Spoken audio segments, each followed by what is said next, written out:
Բագրատյան, որքանով այսպես սկզբունքային հարց է, որ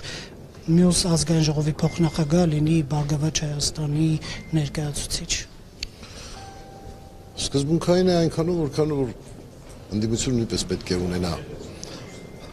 նախագահությունում ներկայություն, որը կբարձրացնի արդյունավետությունը ընդդիմության պատգամավորների աշխատանքի, որտեղ նախագահություն լինելով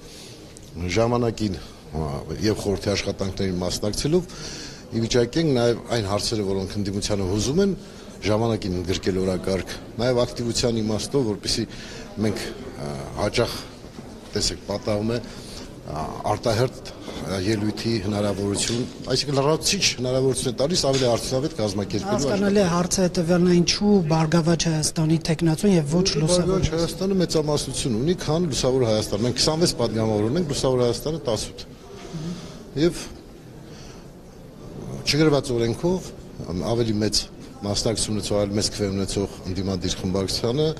տրվում է առավելություն, այսպես ասած։ Որքանով Բարգավաճ Հայաստանը կկարողանա ընդդիմության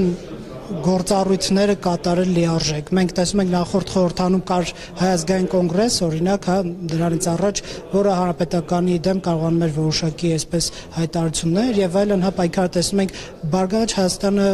ինչքանով կկարողանա այդ ֆունկցիան վերցնել իր վրա։ Հաշվի առնելով, որ պարոն Ծառուկյանը գործարար է, իշխանությունից որոշակի կախում կարող է ունենալ այսպես նախ այն, որ դուք նշեցիք Հայ ազգային կոնգրեսը հանրապետականի դեմ ընդդիմադիր կեցվածք ուներ եւ դա տեսանելի էր, կարծում եմ պետք է տեսանելի լիներ նաեւ Բարգավաճ Հայաստանի ընդդիմադիր կեցվածքը հանրապետական կուսակցության մեծամասնություն ունենալու ընթացքում։ Կարծում եմ մենք լուրջ ընդդիմություն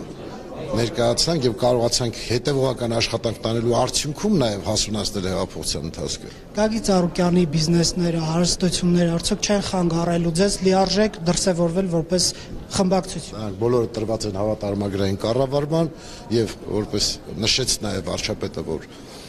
սեփականատերը եւ սեփականատերը օրենքով թույլատրվում է, որ մասնակցեն ընտրություններին եւ որպես պատգամավոր ընտրվեն։ Այնինչ օրենքով թույլատրվում է, օրինական է։ Հասկանալի է, բայց այն, որ խմբակցության ղեկավարը, այսինքն կուսակցության առաջնորդը բիզնեսմեն է, այդ մարդը փողատեր է եւ որոշակի կախում ունի իշխանությունից։ Այս պարագայում դուք ինչպես կարող եք ընդդիմություն լինել այդ իշխանության։ Որևէ կախում չունի իշխանությունից, մեր երկրում օրենքները բարձր են բոլոր կարգի իշխանություններից եւ օրենքով պետք է աշխատել։ Իսկ այդ դեպքում որևէ խնդիր չկա։ Պարոն Ծառուկյանը միշտ աշխատել է օրենքի դաշտում, ստուգվել է բազմաթիվ անգամ եւ որևէ խնդիր չի առաջացել։ Իսկ այս իշխանության պարագայում, երբ որ մենք օրենք համարում ենք որպես գերակա եւ բոլորի հավասարություն օրենքի առջեւ, ընդհանրապես որևէ խնդիր չի կարող լինել։ Շնորհակալություն։